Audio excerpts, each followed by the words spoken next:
I would like to point this out, Mr. Rustin. If you have 100 people who work for you for nothing for a week, you make a profit. If you have 1 million people who work for you for nothing for a year, you become wealthy. Well, then when you have millions of black people whom you can work for nothing for 310 years, you can easily see why America became the wealthiest and the most powerful country on earth faster than any country in history.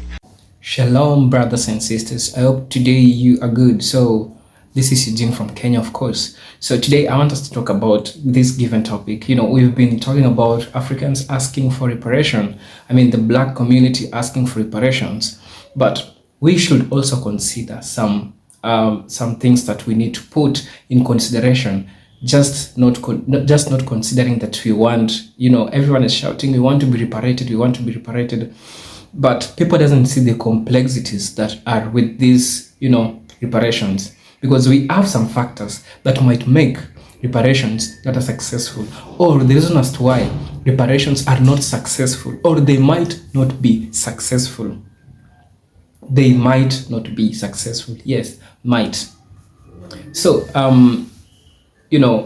civil rights movements, the church, everyone says that slave trade is something which is wrong, and the transatlantic slave trade, together with the trans-Saharan trade, have led to a lot of pain to Africans. Now, later on, after 400 years, 300 years, everyone today in the 21st century, a given group of people, they want to be reparated. Now, we understand that today we have different kinds of people with different kind of genealogy. So I'm gonna tell you the reason as to why it might be difficult for the black community to be reparated fully. The first reason is, identifying beneficiaries and political challenges. I'll say this: implementing reparations often involves identifying beneficiaries and navigating political and legal complexities. For example, there was a debate over reparations for descendants of African American slaves. Determining who should be eligible for reparations can be challenging due to intermingling of various ancestries over generation. Additionally, there are political and legal hurdles that, as these discussions require government involvement and significant financial commitments. So I want you to understand one thing. We have those African or African Americans or people from the black community who don't recognize themselves as from the origin of they don't have the African ancestry, so to say. So it's really hard to reparate such kind of people. And depending on one's genealogy, we have the Caribbeans. We also, within the Caribbeans, there is a division. So this kinds of division, it's really hard to identify. Like for real, it's who do we want to reparate, and different types of groups want different reparations. So it's not something which is easy for them to be reparated. So I want you to watch this video and see what I'm trying to say, what I'm trying to tell you. The second reason why reparations are not easy in the 21st century: different people, different communities, different groups have different type of reparation, which makes it hard for them to be reparated. See, debates around the effectiveness of reparations are exemplified by the case of reparations in the United States. Some argue that direct financial compensation might not effectively address the historical injustices and socio-economic disparities faced by the black community. They suggest that systemic changes such as investment in education and economic opportunities in marginalized communities could be more effectively in addressing the root cause of inequality. Yes, this is a problem today because we have a division in the decision of amongst the blacks themselves, because some people want financial compensation, some people want to come back to Africa, to connect with their roots. So it is difficult for the government or for the parties who are involved to know the effectiveness. How could we help these, this group who are claiming for reparations? So you find that it's really hard because everyone have their stipulations, everyone have what they want. For example, some African Americans want land, Some African Americans want the systemic racism to be ripped off. So these ones are different, and tackling them one by one might not be easy. So this makes it very, very difficult for the reparations. Also, the third thing is denial of African origin and complex identities. Yes, this is true. So we talk of Black community. There is a lot of division within the Black community. See, you find a person saying that they belong to the Cherokee, and at the same time, the same person wants reparation. When you look at the history of the Cherokee, the people of Cherokee identity or the tribe, you find that they were slave owners. So you realize that compensating such kind of people, it's really hard, because on the other end, they claim that they're Africans. On the other end, they claim that they're Cherokees. So you see these complexities in who should we reparate and who should pay. It's also a problem. Also, bearing in mind that in 21st century, we have a lot of intermingling. The whites and the blacks are marrying, the intermarriage. The African Americans and Africans are intermarrying. So what people or who will pay this? Will we pay them and again want them to pay back because they are the beneficiaries, at the same time they are the people who caused the problem? Ask yourself that question, which makes it so difficult for Africans or the Black community to be reparated. Now, while not all individuals of African descent may readily identify with a specific African culture, acknowledging and respecting their diverse identities is essential. For example, some Afro-Caribbean individuals might have mixed heritage, and their identity is influenced by a range of cultural elements. Understanding and promoting cultural pride and heritage is more effective than imposing a single identity, which sums up to reparations is not something which is easy. Someone might be a Caribbean, but if you see the culture that they are trying to embrace, it's not something related to the African ancestry. So which makes them to be regarded as not Africans, because if you not practice African culture, that debunks the fact that you're an African. So it's really hard to reparate such kind of ideas. You guys tell me what you think in the comment section. So guys, if you think this video helped you in a way, kindly, the only payment that you can do to me is by subscribing to this channel. You can like this channel, you can share with other people so that they can see. I'm on my way to 600 subscribers. It's a small subscription. So guys, I all urge you to subscribe if you're watching this video for the first time. So let's continue. The third point, which makes it so hard for the Black community to be reparated. So it's the interconnectedness of historical injustices. You see, the African diaspora extends across the globe, and historical injustices like slavery and colonization have a far-reaching effect on various communities. For example, indigenous communities in the America also suffered from colonization. Addressing these injustices while considering the unique experiences of different communities is vital. The reason why I'm saying this, we have indigenous communities in America who also were enslaved.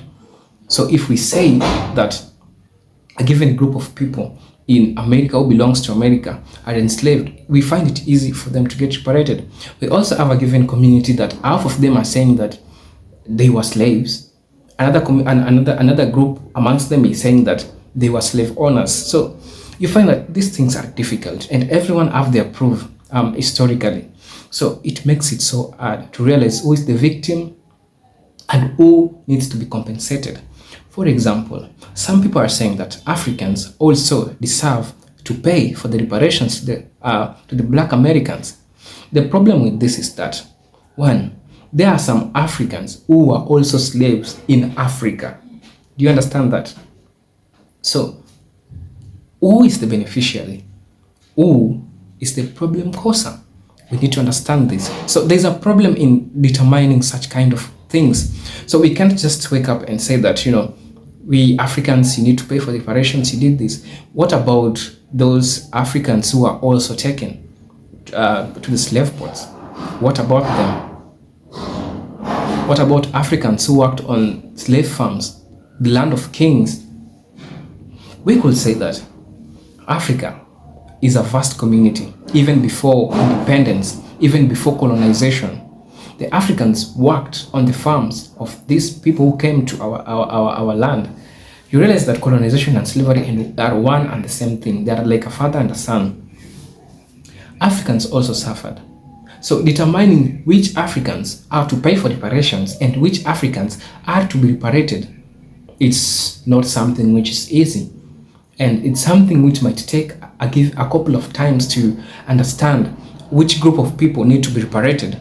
And we need to understand these complexities, and understanding that in the 21st century, it even makes it worse and so hard to understand everything that's happening today. The fifth point is economic and social disparities. I was saying this some other day in a video that I also did about, why reparations of Africans, of the black community. You see, I've just said there are a group of people that want financial reparation. There are a group of people that want the cultural reparation. There are a group of people. So people's needs in reparations are different. And so coming up with one way of reparating these types of people that covers, how can we feel satisfied? If I use the word to be indemnified, to be returned into the original state. So remember that Africans or the black community built Africa for 300 years. So remember, working for a person for 300 years and they're not paying you, you make those people wealthier. So it is right to argue that some people need financial reparation. Also, you could see it like this. There are some people who are culturally, alienated. There's some people who are separated from their families. So how do we help these people? A person today is filthy rich. He doesn't want finance because he has the money. In one way or another, he acquired them. How do we reparate such kind of a person? Because he's also blackened. He needs to be reparated, but yet he's rich, he's filthy rich. You see? So some people doesn't want money, some people want money, some people want cultural reparation. Some people also want the African culture to be taught in schools so that they may get what they missed because they were alienated while they were being taken from their motherland. So reparations discussion need to consider the deep-seated economic and social disparities. Practical examples include ongoing efforts of addressing these disparities through policies like affirmative action in the United States, which seeks to counteract systemic discrimination in education and employment. Yes, you see, some people, I've just said, some people want the systemic racism in the fields of education and work to be removed because Africans were denied the opportunity to study. They took the entire time working in the farms, So while they were doing this work farms, the other group was studying at their expense. So they lacked the same opportunity. Today, what people are lobbying for free education for the black community, to remove discriminations in places like schools. In the past, Africans were called booty scratchers. The discrimination, you can understand that. So people are lobbying for these changes, and that's a form of the reparation. So one's reparation might be different to another person's reparation. One wants money, the other person doesn't want money. So that makes it a problem. However, the US government is trying to work on this. I know there are conspiracies that they are the enemies, but again, they are working on this, and they are lobbying for removal of discrimination and the systemic racism in social places like education, hospital, access to social services equally without being discriminated of your color. You understand that? It's something important that I want to address. You see, so today we have in a way in which the black community is reparated, and you tell me if it's true in the comment section. So practical examples of how they are reparated today is cultural festivals, museum, and educational programs that celebrate African heritage. These initiatives, such as the Smithsonian National Museum of African American History and Culture in the US, provide platform for promoting a deeper understanding of African roots and history. So I think these are ways in which the US government is trying to come up to, trying to help the people that were culturally alienated the people who were, separated from their culture and knowing, being, enlightened about their culture and education, all those stuff. So today we have museums that the Africans, the black community in the United States and other parts of Africa can, other parts of, the US, Canada, United Kingdom can go and, learn, see the cultural heritage that keeps everything there. So this is a way in which they are trying to do this. Okay. Also, there is acknowledgement of historical injustices and unity. So in Canada, the Truth and Reconciliation Commission was established to address the legacy of residential schools for Indigenous people. The commission aimed to acknowledge the injustices, document the history, and promote reconciliation between Indigenous and non-Indigenous Canadians, global solidarity. So this is a way in which the government, the Canadian government, is trying to reparate the black community in Canada. So in as much as this is not financial, that's why some of the black community people are not seeing they're reparated, because these things might not apply to all of them. Someone doesn't need to know their culture while they're sleeping hungry, while their children are on the streets.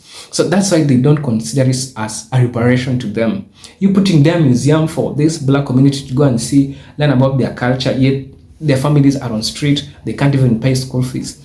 They can't count that as a reparation. And you see, this is a problem. That's why it's so difficult for the black community to be indemnified or to be returned to the original state where they were before the transatlantic slave trade. So we need to understand these complexities in as much as the government, the Canadian government is trying, in as much as the US government is trying, but there are still loopholes, there are still problems that they need to see. They need to understand that you putting museums for the black community to go and see, some people need money. Some people need, to put food on their table. Going and watching these things in museum won't reparate them. Because I also believe in inherited poverty, in inherited disadvantages. Because your forefather were not given opportunities, and today you have nothing to clean on. So you understand these complexities. So reparation is so hard today in the 21st century, especially in Canada, United Kingdom, and the USA. Reparations is not easy because we have a mixture of group of the Caribbeans and also economic factors, the social factors that I'm talking about. Also, guys, tell me what you think in the comment section. One thing that I'm glad of that the black community is trying to embrace today, and we have grassroots movements. They are coming and their voices are heard. These are the Black Lives Matter protests. So the Black Lives Matter movement has been a prominent example of grassroots activism in the United States and beyond. It emerged in response to incidents of police brutality and systemic racism, highlighting the need for change and social justice. The movement of the Black Lives Matter, it's really important because it's an initiative of the blacks amongst the blacks themselves. So it's them standing for themselves, because if you see that the government is not hearing what you're saying, then you need to stand up for yourself, and that's what they're doing. They are trying to find a balance just between themselves. They are trying to find a way in which they can help their fellow neighbor. If your fellow neighbor is being beaten on the road because of something you did not do, because you're just black, you stand up for your fellow brother, and that's an initiative which we really appreciate. And this radicalization of such kind of ideas are really important in shaping the way the lives of all African Americans in the United States, because I believe that not all African Americans, or not all Black Americans, or not all the FBAs will come to Africa. Not everyone, it's true. Some have to remain in the United States. But how do we deal with this kind of problems? We have the social problems, economic problems. How do we deal with them? We deal with them because we deal with them by starting these small initiatives like the Black Lives Matters in the United States, which helps them to stand for themselves If the government doesn't stand for themselves, they need to be their brother's keeper. Actually, the Black Lives Matter it's a definition of be your brother's keeper. You see your brother being beaten because of a mistake he never did, you stand up for them. You stand up for them. So this is really important. And it's an initiative which I highly appreciate that the Black community is doing. However, do we still feel liberated? No. So if today I could create a poll and ask the Black community, I could ask them, what kind of reparations do you want? I'm pretty sure that you will get a lot of responses. A lot of responses. That's why I'm saying that it's so difficult for the government and all the stakeholders who are involved in this, for them to come up with a structured way of reparating everyone. This is a bitter truth. And the bitter truth is that not all Africans or not all the Black community will feel reparated. And that's the truth.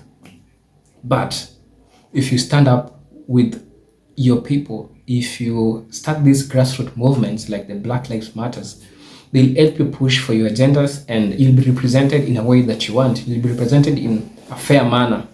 So guys, thank you so much if you made it to the end. And always know that this is Eugene from Kenya.